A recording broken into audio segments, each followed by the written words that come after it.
Packing cubes, the seemingly innocent travel gadget that airlines love for the illusions they create. You bought them thinking you'd unlock the secret to infinite space, a hack that would turn your carry-on into a Mary Poppins bag. The truth? Standard cubes are little more than glorified organizers. They make your bag look tidy, yes, but they don't actually give you extra space. And that false sense of efficiency is exactly where travelers fall into one of the airline industry's oldest traps: overconfidence in your packing system.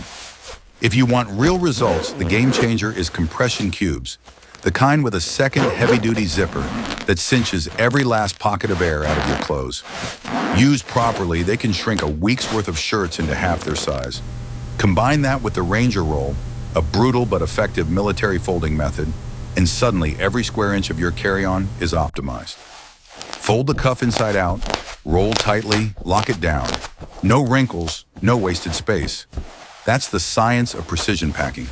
But here's where the system flips the script. Travelers get so obsessed with squeezing every inch that they overstuff cubes until they're rigid blocks. Rookie error. Not only does this stress zippers until they inevitably snap mid-journey, but it also makes your bag less flexible. Those brick-shaped cubes don't slide neatly into curved corners. Worse, they make your carry-on look suspiciously overpacked. Gate agents, trained to spot violations, zero in on them instantly. Suddenly, you're pulled aside for a bag check, and that carry-on-only flight just became a $75 gate check penalty. The very tool you thought was saving you money has handed the airline a fresh stream of profit. The smarter play is balance. Use different colored cubes to separate shirts, pants, and underwear. Organization that protects you if TSA ever rifles through your bag. A clean pull of one red cube is faster and more professional than socks exploding across a checkpoint table. And always leave a little give in each cube. Flexibility is your ally. A bag with a bit of compression passes the squeeze test that many gate agents use. A rock-solid cube screams excess weight and triggers scrutiny. Here's the deeper layer few passengers think about. Airlines count on your packing behavior. Overstuffed bags weigh more, pushing you closer to strict weight limits, especially on international flights where scales lurk at boarding gates. Every extra pound translates to another opportunity for the airline to collect fees. What looks like personal choice is actually behavioral psychology at work. Give passengers tools that encourage overpacking, and they'll willingly step into the trap. The real strategy? Think like an insider. Pack light, keep cubes flexible, and avoid the illusion of infinite space. Travel isn't just about fitting more in your bag. It's about denying the airlines the profits they've engineered around your mistakes. The seatback pocket, small, convenient, and deceptively dangerous. At first glance, it looks like a harmless spot to stash your tablet, laptop, or passport. But this humble pouch is arguably the most expensive few inches of fabric on the aircraft. When the passenger in front of you reclines, they're not just leaning back. They're applying a lever of force directly onto whatever you've tucked inside that pocket. Tablets crack, laptop screens implode, and wallets vanish into a space airlines will never take responsibility for. You put it there, you lose it. End of story. Think of it from a profit perspective. A broken device mid-flight means you suddenly depend on the airline ecosystem. Want to message home that your iPad just died? You'll pay for their overpriced in-flight Wi-Fi. Need a replacement? Airport electronics stores, often in cozy partnerships with airlines, will gladly sell you one at double or triple the street price. Your mistake becomes another line item on their revenue sheet. And then there's the hygiene crisis no one advertises. Independent lab tests show that these pockets carry some of the highest bacteria counts on the plane, sometimes rivaling public restrooms. Traces of E. coli, staph, and other pathogens have been found lurking in the fabric. Think about it. Tissues, food crumbs, spilled drinks, all crammed into a pocket that almost never gets deep cleaned. You wouldn't willingly put your phone in a subway bathroom stall, but thousands of travelers do the equivalent every day in flight. The human cost is also staggering. Crew members quietly admit that the seat pocket is the #1 location where travelers abandon essentials: passports, credit cards, smartphones. Once you step off that plane, your odds of recovering those items plunge close to zero. Airlines move quickly. Cleaning crews cycle planes in minutes, and lost property disappears into a black hole of bureaucracy. I've seen a man realize his passport was gone while queuing for his connection. Where is it? The panic on his face was pure devastation. In moments like that, your trip, and often thousands of dollars in bookings, collapse. The counter strategy is simple but non-negotiable. Create a cockpit kit. This is a dedicated pouch that lives inside your personal item, holding your passport, wallet, phone, charger, earbuds, and anything else critical. It never touches the seat pocket. It stays under the seat in front of you, within arm's reach, and immune to both bacteria and leverage pressure. Treat it like your survival module for the journey. Here's the larger picture. Airlines thrive when passengers are careless. Every broken screen, every lost passport, every forgotten phone feeds into a cycle of secondary revenue and passenger dependence. The seat pocket isn't just dirty. It's a trap engineered by neglect and human behavior. Refuse to play their game. Keep your essentials clean, safe, and under your control. Footwear at the airport isn't fashion, it's strategy. Every choice you make, from the shoes on your feet to the socks you wear, determines whether you breeze through security or become another cog in the slow-moving machine airlines profit from. Here's the truth.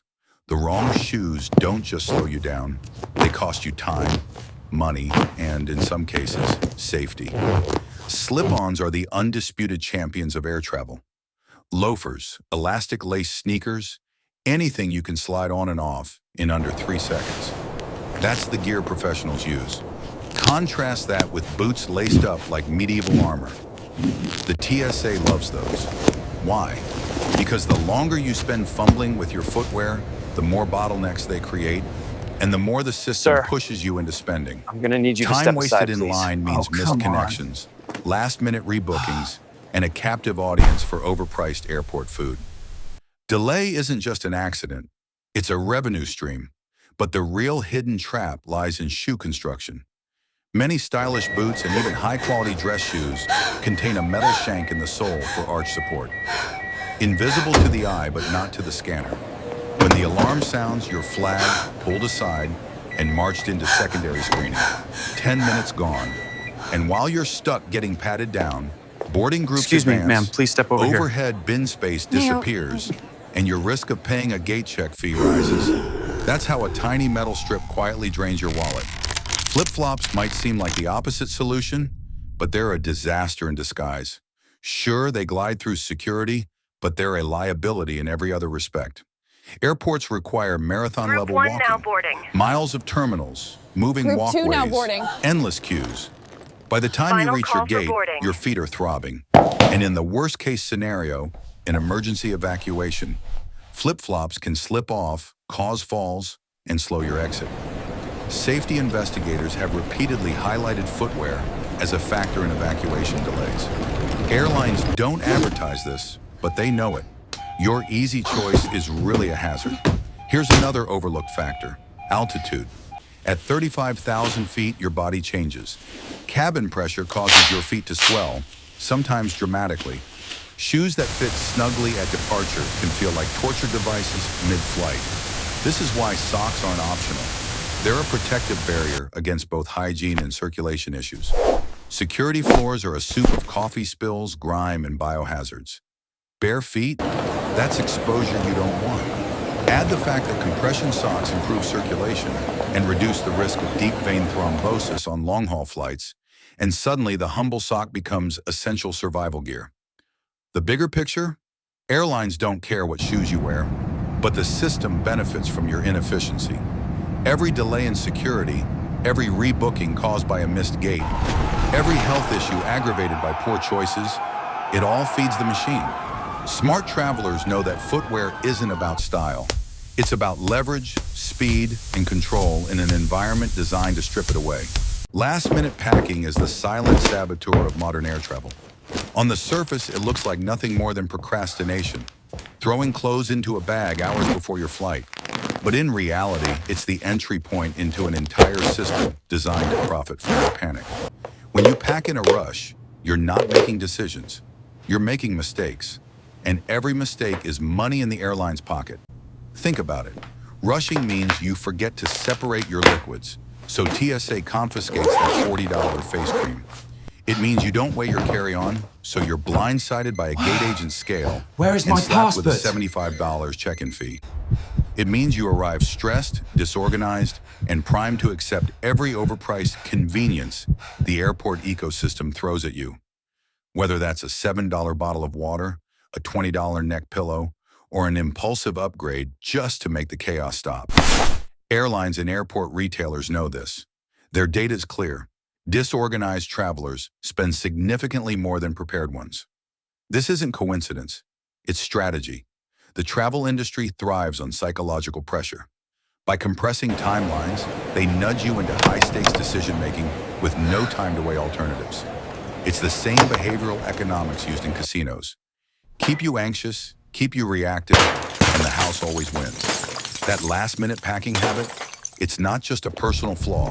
It's the wedge the system uses to extract revenue. This is the final The boarding call countermeasure for is flight deceptively 787 simple, to yet London. extraordinarily powerful. Pack the night before. It sounds mundane, but it's a radical act of resistance. A calm, deliberate packing That will be process gives you $12.50, time to weigh please. your bag, Here you go. organize your documents, and double-check your essentials. More importantly, it puts you back in control. Suddenly, you're the traveler who has liquids bagged, documents ready, and cables coiled. Not the panicked customer the airport shops are built to exploit. This is Technology a final makes boarding this call even for all easier. passengers on A flight permanent 209 digital to packing London. checklist on your phone ensures you never forget essentials like medications, passports, or chargers. One glance, one tap, and you can confirm your survival kit is intact. For frequent flyers, this habit translates into hundreds of dollars saved every year, not to mention the priceless reduction in stress. You've missed your boarding Industry time. insiders admit I prepared am sorry. travelers are harder to monetize. They resist the last-minute gate fees, they skip the overpriced airport shops, and they move through security efficiently. Packing early isn't just about organization. It's about breaking Sir, a this flight is billion-dollar now boarding. profit loop engineered to Oh, I capitalize am on so your stress. sorry. In a system designed to keep you reactive, preparation is your ultimate weapon. Your personal item. Most travelers treat it like an afterthought, a dumping ground for overflow clothes and random chargers that didn't fit in the main carry-on. But in reality, it's the single most critical piece of your entire travel strategy. Why? Because it's the one bag the airline can't take away from you. When your roller bag is forced into the cargo hold, whether because of weight restrictions, boarding group hierarchies, or random gate checks, your personal item becomes your lifeline. Treat it lightly, and you're playing the airline's game. Treat it strategically, and you're untouchable. Here's the first mistake. Hard-sided bags are structured briefcases. They look sharp, but they're inflexible. Airlines are cracking down on dimensions, and if your personal item can't squeeze under the seat, it risks being confiscated. Once it's taken, you're left exposed. The smarter move is a soft-sided backpack that compresses and flexes. It adapts to the shrinking space under cramped seats, avoiding scrutiny and keeping your essentials with you. Second, organization. A personal item isn't just a bag, it's a survival kit. Smart travelers choose compartments, a padded sleeve for laptop or tablet, a quick access pocket for passports and phones, and a main cavity for essentials. This organization isn't about neatness, it's about speed. In a disruption, you don't have minutes to dig through a mess. Every second counts, and chaos favors the airline. Third, mobility. A luggage strap on the back of your backpack, one simple piece of fabric, changes the entire equation. This is too big. Slide Are it you onto sure? your roller bag handle, and suddenly two bags move as one. Your hands are free, your body is less strained, and you move faster through tunnels. Time saved equals options retained. When boarding is called early, when gate changes happen last minute, you're not the traveler left scrambling. Here's the deeper layer, economics. Airlines and airports make billions annually from travelers separated from their essentials. Missed medications mean costly purchases. Lost laptops mean airport electronic sales. Even small items like toothbrushes and deodorant are marked up to 3 times their street value once you're inside security. Every time your personal item fails to protect you, the system profits. The counter strategy is non-negotiable. Build a checklist for your personal item as if it were a 48-hour survival kit. Documents, medications, phone, wallet, power bank, one change of clothes, and basic toiletries. If every other bag is lost or gate checked, This is what keeps you functioning, safe, Next. and in control. I Airlines have count my on you passport treating your and boarding personal pass. item as an afterthought. Don't. Treat it like your ace in the hole, because that's exactly what it is. When everything else goes wrong, this one bag is the only guarantee you'll walk off that plane with your essentials still in your possession. The TSA body scanner isn't just a machine, it's a gatekeeper, and how you approach it determines whether you glide through security or get dragged into costly delays. Think of it like an algorithm scanning your silhouette. The cleaner and simpler your outline, the faster you move. Every bulge, every dense layer, every overlooked coin or key creates a flag that earns you extra screening. And those extra minutes aren't free. They ripple through your trip, and they're part of a system that thrives on inefficiency. Here's what most Scanning, travelers get wrong. processing, Clothing. alert, A pullover anomaly hoodie may feel detected, comfortable, critical but it's a threat level. nightmare at security. You're forced into an awkward dance, yanking it over your head, holding up the line, and raising your stress level. Meanwhile, the clock is ticking. A zip-up jacket, by contrast, slips off in one smooth motion. Professional travelers know this. Speed isn't just comfort, it's power. Metal is the second landmine. Everyone knows a belt buckle will set off the scanner, but few realize how subtle the triggers can be. The rivets on your jeans, the underwire in your bra, even a dense cluster of bobby pins can cause alarms. Each false flag Step equals aside, a pat please. down, wasted time, and a higher chance you'll miss your boarding group. Airlines benefit from this domino effect. The later you arrive at the gate, the less overhead bin space remains. That means your bag is more likely to get gate checked. Another fee, another win for their revenue model. And then there are your pockets. A single coin, a thick wallet, even a chapstick tube can distort the scanner image. The result? Secondary inspection. The fix is simple. Before you even reach the front of the line, sweep your pockets empty into a jacket pocket or a small pouch you'll send through the X-ray. Smooth silhouettes mean smooth passage. Here's where the economics get interesting. Programs like TSA PreCheck exist for a reason. For $85 over 5 years, roughly the cost of 2 checked bag fees, you skip many of the hurdles. You keep shoes on, belts buckled, jackets zipped. PreCheck isn't just convenience, it's a monetization strategy. Governments and airlines know people will pay to escape the very system designed to frustrate them. It's a classic case of manufactured friction with profit waiting at the exit ramp. The bigger picture? Security isn't just about safety, it's a carefully tuned funnel of psychology and inefficiency that pressures passengers into spending, whether on expedited programs, missed connections, or forced gate checks. Understanding this dynamic means you're no longer a passive traveler. You're an informed player in a system that was never built for your convenience. The overstuffed carry-on. It looks like a personal victory, a triumph of space-saving ingenuity. In reality, it's one of the airline industry's most profitable traps. While most passengers obsess over dimensions, 22x14 x 9 inches, the real killer is weight. Many U.S. airlines quietly ignore weight limits for domestic flights, but international carriers enforce them with brutal precision. Hawaiian Airlines caps you at 25 pounds, Frontier at 35. Asian and European carriers are even stricter. And when that bag hits the scale and tips over the limit, there's no sympathy. You're forced to check it, and the fees pile up fast.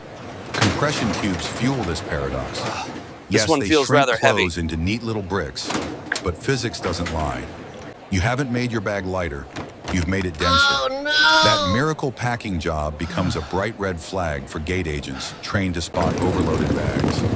When they lift it, even casually, the weight speaks for itself. You're pulled aside, your carry-on tagged for the hold, and suddenly the $35 checked bag fee balloons into $75 or more once the gate handling charge is applied. That's not an accident, it's strategy. Airlines know that catching you at the gate eliminates your ability to shop around or repack.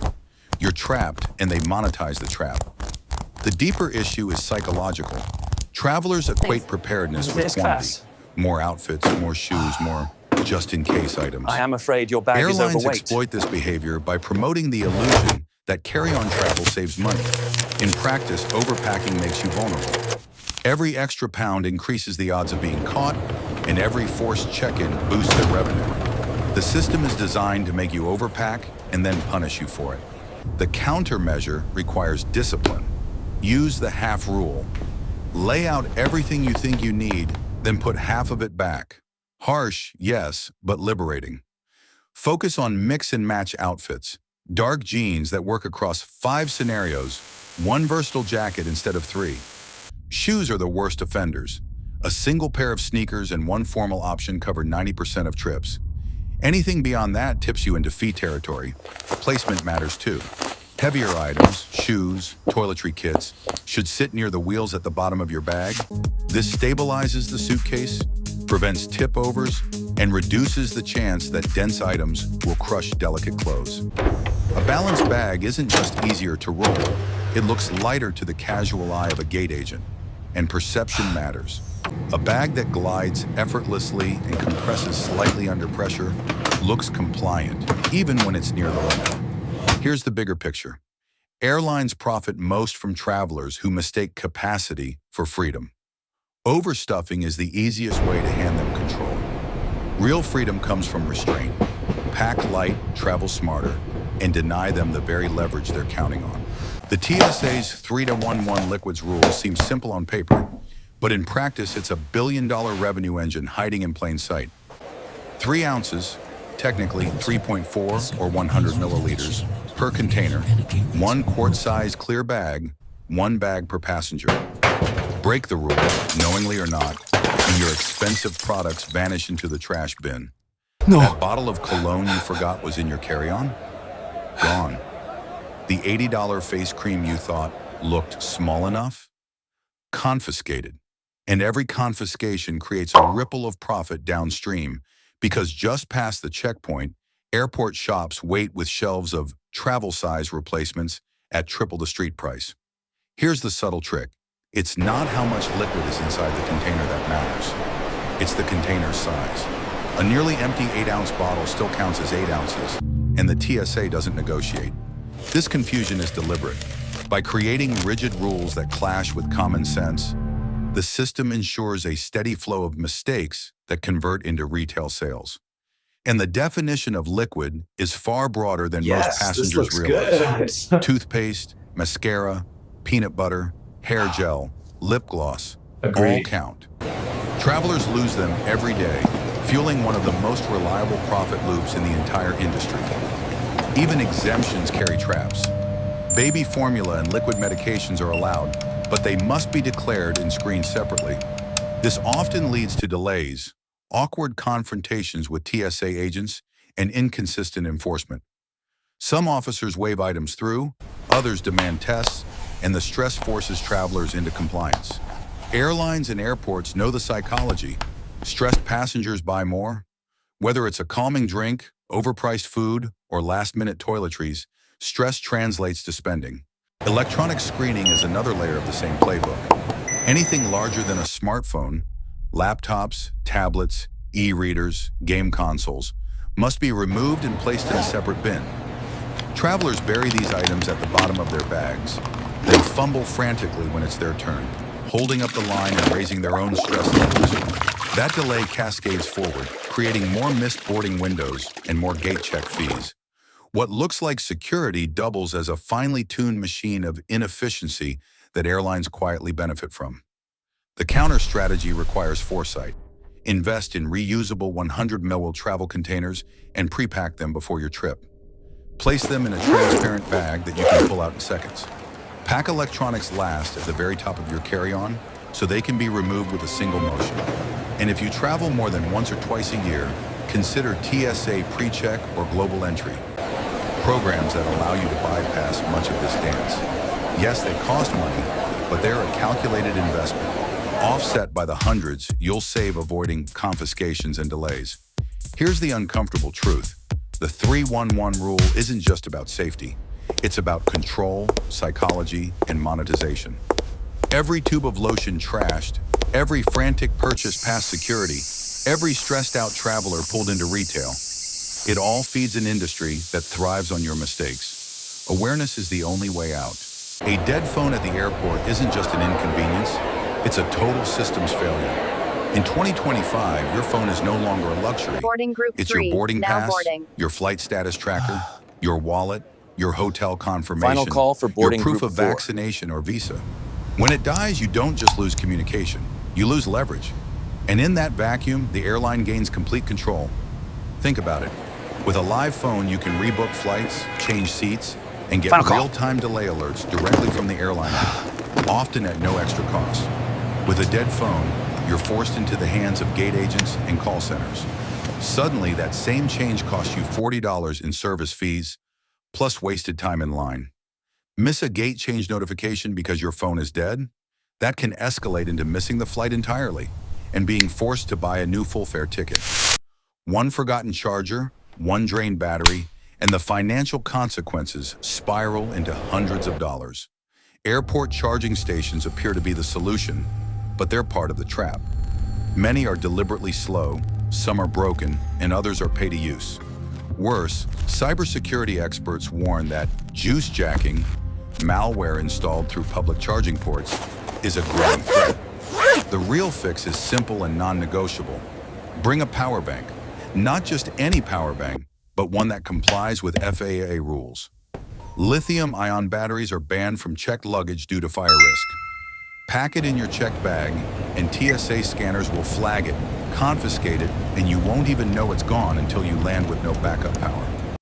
This is where behavioral psychology collides with regulation. Airlines and regulators enforce strict rules for battery safety, but the result is often confusion for travelers. That confusion creates opportunity. Forget your power bank?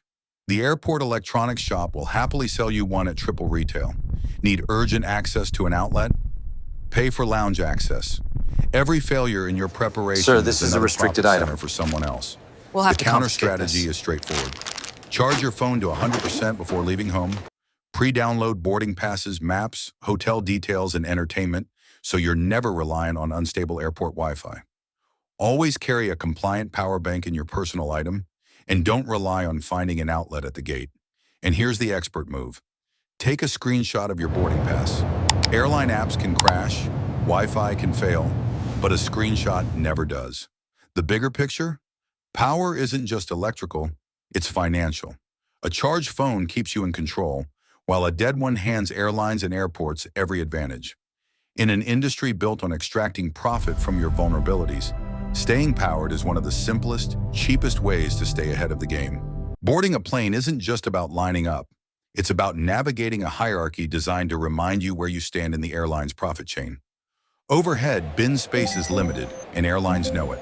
That scarcity is intentional. Boarding group It creates 1. tension, urgency, and, most importantly, Welcome revenue. aboard. Thank Your you. boarding group number isn't random. It's a coded message about how valuable you are to the airline. The order goes like this. First, pre-boarding for passengers needing extra assistance. Then the crown jewels, first-class travelers and elite frequent flyers whose loyalty translates into tens of thousands of dollars annually. Next are the co-branded credit card holders. Airlines strike billion-dollar Why can't they just call the partnerships group with already? banks, offering priority boarding as a perk. By the time the average traveler's group is called, overhead bins are already filling fast. And if you bought the cheapest ticket, basic economy, you're last. You may as well flip a coin on whether your carry-on will fly with you or be yanked at the gate. This isn't just inconvenience, it's strategy. By weaponizing bin space, airlines create a new tier of monetization. Miss your group, overhead bins full. Now your bag gets gate checked and you're hit with fees. Multiply that by thousands of passengers daily, and it becomes a silent revenue stream worth hundreds of millions each year. The counter strategies are clear but revealing. Get the airline's credit card. For around $95 Boarding annually, group 3, you'll jump now the boarding called. hierarchy, often paying for itself in just 2 round trips. Alternatively, pay directly for priority boarding. $15 to $25 up front beats a $65 gate check fee. On airlines like Southwest, where seating and boarding positions depend on check-in time, the hack is ruthless precision. Set an alarm for 24 hours and 1 minute before your flight. Be there the moment check-in opens and secure your place near the front. But here's where behavioral psychology slips in. Airlines rely on distraction, Passengers miss boarding calls while grabbing coffee, checking emails, or scrolling their phones. When your group is called, hesitation costs you. Miss your slot and you're shuffled to the back, where the bins are empty and the gate agents hold all the power. Airlines profit from your inattention as much as your loyalty. Global trends post-COVID have only sharpened this system, with more passengers opting for carry-ons to avoid lost luggage. Competition for bin space is fiercer than ever. Airlines responded not by adding space, but by monetizing scarcity. The hierarchy is more rigid, the stakes higher. The truth is simple. Boarding isn't about order, it's about control. Play the game smart, and your bag flies above your head where it belongs. Play it sloppy, and the airline gets another swipe of your credit card. When airlines force your carry-on into the cargo hold, you're suddenly separated from your essentials. And that's when their leverage over you multiplies. This is why your personal item must be treated as a survival kit, not an overflow bag. Think of it as your 48-hour contingency plan, because statistically, baggage mishandling happens every single day. 6 out of every 1,000 bags are delayed or lost. With millions of passengers flying daily, that translates into tens of thousands of disrupted trips. If your essentials are in that checked bag, you've just become another statistic and another profit opportunity for airlines and airports. The essentials list isn't optional, it's mission critical. Documents, passport, baggage delay. driver's license, visas must always be in your personal item. Lose them and your trip collapses. Medications, in their original bottles, must travel with you. A delayed suitcase isn't just inconvenient. For many passengers, it can become a genuine medical emergency. I'm sorry, folks, but all Airlines will overhead offer bins are now full. apologies, maybe a voucher, but they won't save you in a crisis. Valuables, laptop, phone, power bank, wallet, keys, stay under your direct control. Remember, lithium-ion batteries are prohibited in checked baggage, so keeping them in your personal item isn't just smart, it's required by law. Contingency items matter too. A spare pair of glasses, a clean change of clothes, socks, and underwear. These aren't luxuries, they're insurance. If your bag disappears for 48 hours, you can still function. Add basics like a toothbrush, deodorant, headphones, and a reusable water bottle. Emptied before security, refilled after. And always keep a pen handy. Customs forms have a way of appearing at the worst times. These small items keep you moving, even when the system tries to grind you to a halt. Here's the deeper context. Airlines thrive when passengers are dependent. A traveler who loses essentials buys replacements at triple price in airport shops. A stranded passenger with no medications spends hours negotiating with pharmacies abroad. A customer without documents misses flights, pays rebooking fees, and becomes entangled in bureaucracy. Each failure on your part strengthens the system's financial grip. By contrast, a traveler who carries a survival kit denies the airline that leverage. You remain independent, unprofitable, and in control. The post-COVID landscape has only magnified Ladies this and truth. gentlemen, please With remain global calm. staffing shortages, baggage systems are under strain. Airlines quietly absorb the cost of mishandled luggage, but they know most travelers will panic and spend out of pocket. The survival kit is your shield. It transforms you from a vulnerable customer into a prepared operator who can endure disruption without bleeding cash. So here's the final truth. Smooth travel isn't luck, it's strategy. Airlines have built a playbook of traps designed to monetize your mistakes. But every trap has a counterplay, and your personal item, the survival kit, is the ultimate weapon. Keep it with you, stock it smartly, and never surrender it. Because when everything else fails, this bag is the difference between chaos and control. The order goes like this. First, pre-boarding for passengers needing extra assistance. Then the crown jewels, first-class travelers and elite frequent flyers whose loyalty translates into tens of thousands of dollars annually. Next are the co-branded credit card holders. Airlines strike billion-dollar partnerships with banks, offering priority boarding as a perk. By the time the average traveler's group is called, need to get on a overhead flight. bins are already We are filling doing our fast. best to help. And if you bought the cheapest ticket, basic economy, you're last. You may as well flip a coin on whether your carry-on will fly with you or be yanked at the gate. This isn't just inconvenience, it's strategy. By weaponizing bin space, airlines create a new tier of monetization. Miss your group? Overhead bins full? Now your bag gets gate checked and you're hit with fees. Multiply that by thousands of passengers daily, and it becomes a silent revenue stream worth hundreds of millions each year. The counter strategies are clear but revealing. Get the airline's credit card. For around $95 annually, you'll jump the boarding hierarchy, often paying for itself in just 2 round trips. Alternatively, pay directly for priority boarding. $15 to $25 upfront beats a $65 gate check fee. On airlines like Southwest, where seating and boarding positions depend on check-in time, the hack is ruthless precision. Set an alarm for 24 Finally, we hours might and find 1 our minute bags. before your flight. I hope my luggage is Be there the moment check-in opens and secure your place near the front. But here's where behavioral psychology slips in. Airlines rely on distraction. Passengers miss boarding calls while grabbing coffee, checking emails, or scrolling their phones. When your group is called, hesitation costs you. Miss your slot, and you're shuffled to the back, where the bins are empty and the gate agents hold all the power. Airlines profit from your inattention as much as your loyalty. Global trends post-COVID have only sharpened this system. With more passengers opting for carry-ons to avoid lost luggage, competition for bin space is fiercer than ever. Airlines responded not by adding space, but by monetizing scarcity. The hierarchy is more rigid, the stakes higher. The truth is simple. Boarding isn't about order, it's about control. Play the game smart, and your bag flies above your head where it belongs. Play it sloppy, and the airline gets another swipe of your credit card.